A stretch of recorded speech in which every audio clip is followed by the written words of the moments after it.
For as he thinketh in his heart, so is he.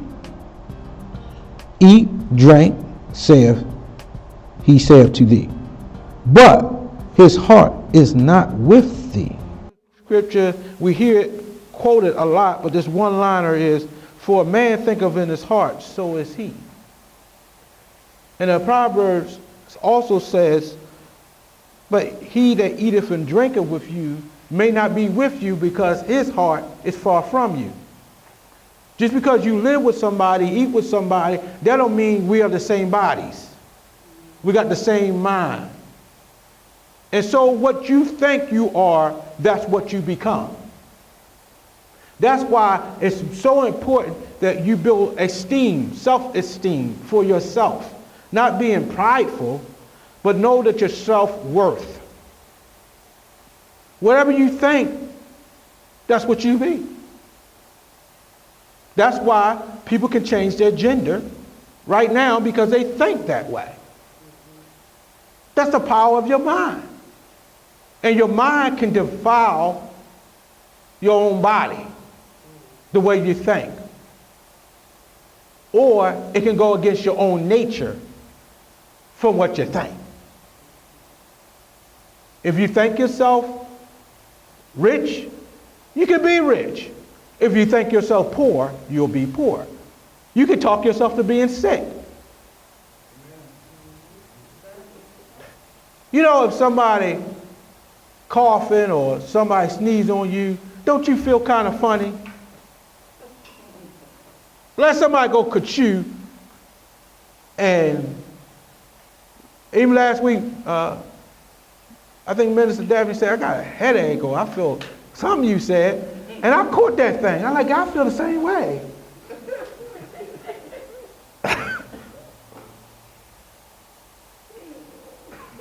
And I felt it too. She said, my throat's scratchy. I said, you know, my throat feel kind of scratchy too. And I went home and took some medicine. Now, maybe if she didn't say that, I wouldn't have felt that. Or else, you know, you see a bug, and then you feel like something crawling on you all the time. Or something really, now a bug on you, you're going to keep feeling that bug for a whole hour. Even though you knock the bug off, you're going to like, and that's your tag. Your mind messed up. So if you think that, you will feel that. That's why Jesus said, if a man look upon a woman and lust after, you already in your mind making a picture. You can visualize anything you want. We walk in the Spirit all the time and don't even realize it. How do we walk in the Spirit? Vision, dreams. Well, that's why we call it daydreaming. Some people daydream when I'm sitting here preaching right now. What I'm going to eat when I get out of church.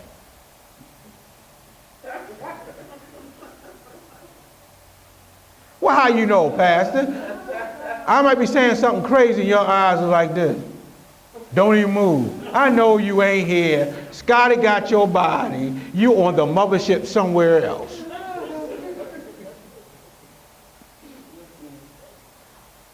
Your body's here with me, but your mind is on the other side of town.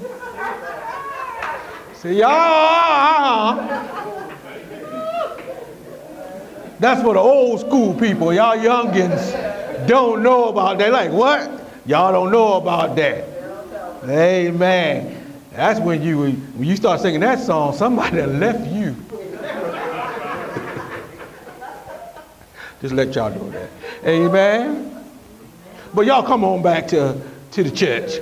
Come on back to the storehouse there. But you can dress your thoughts. Just like you put on clothes with your body, you can put on a thought you want to have. In Philippians 4:8, it says, whatsoever lovely, whatsoever honest, whatsoever of a good report, think on these things. You can think on what you want to. You can put on what you want to think about. It's up to you. You can think about being fearful. You can think for being hateful. You can have thanksgiving. You can have thanksgiving in it. And so people can put that thought, or you could put that thought in your mind and in your spirit. You could just put certain anything on you. And so, watch what you put on. You can put on anger. Because people don't understand, yeah, you already know. I always tell people this. Don't you put on something in a place before you go? Well, what do you mean, Pastor? If you're going to work and you got to wear a uniform, don't you usually put your uniform on at home or in a locker room? You put on your gym clothes before you go to the gym. You put on your work clothes before you go to work. So you put that on before you even get to that place. So as a man thinketh, if you think you're going to wear what you're ready to move at. So if I get to the job, before I got to the job, I already had a nasty attitude at home. Because I put it on. Preparing myself to go to work. Don't you prepare yourself, don't you psych yourself to go to work and you already mad before you leave the door?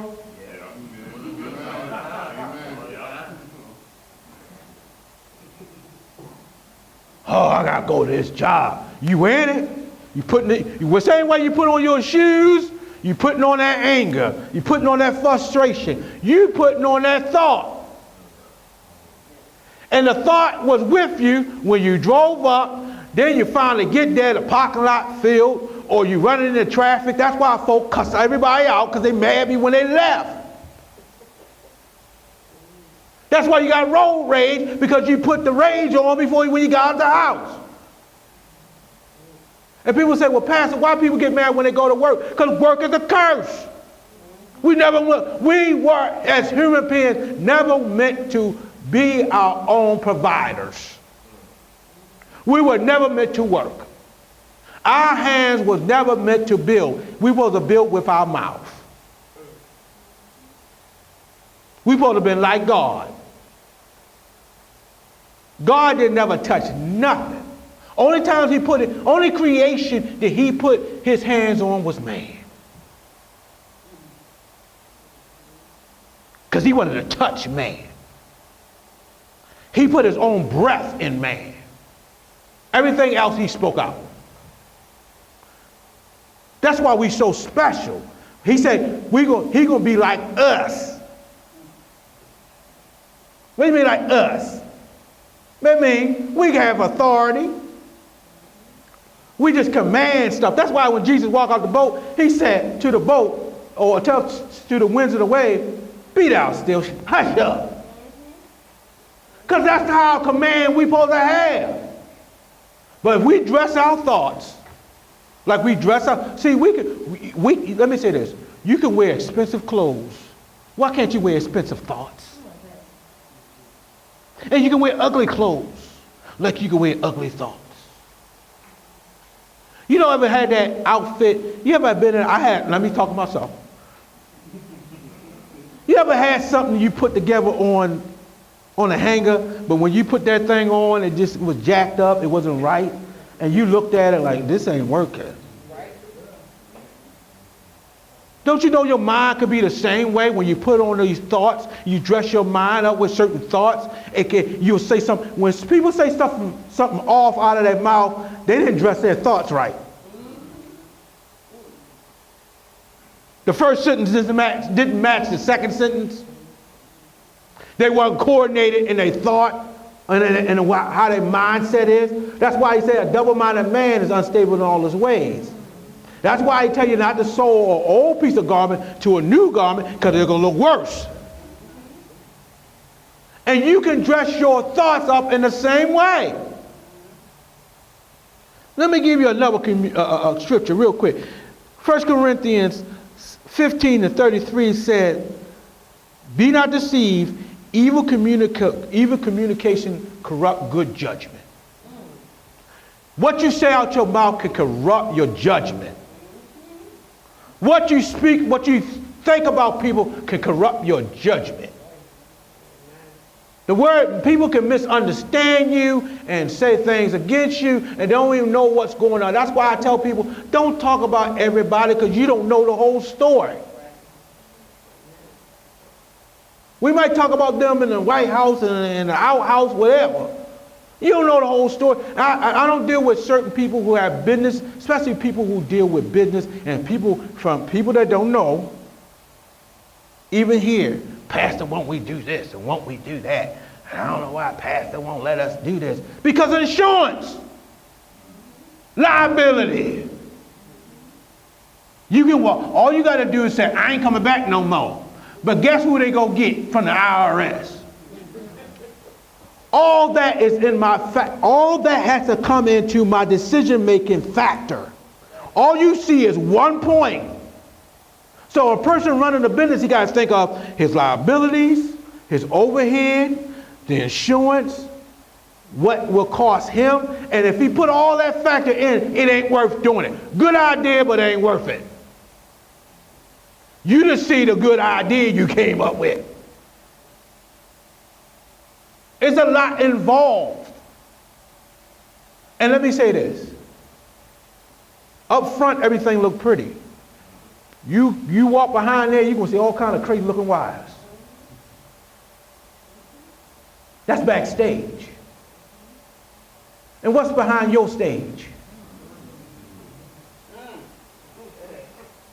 Let us go in the backstage of your heart and your mind and see what you got back there.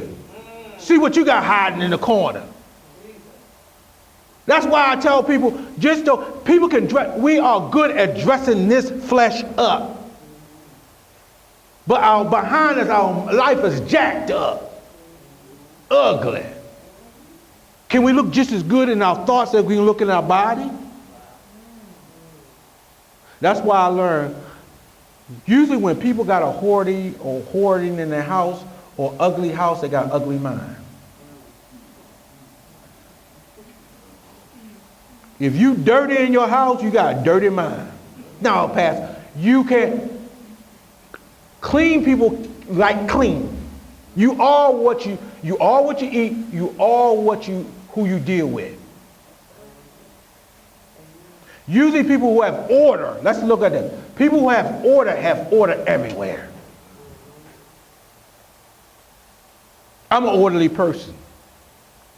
Even my daughter, I beat myself up. I just I can't stand not a made up bed. Before I leave the house, I gotta make my bed. Because I lived in such disorder,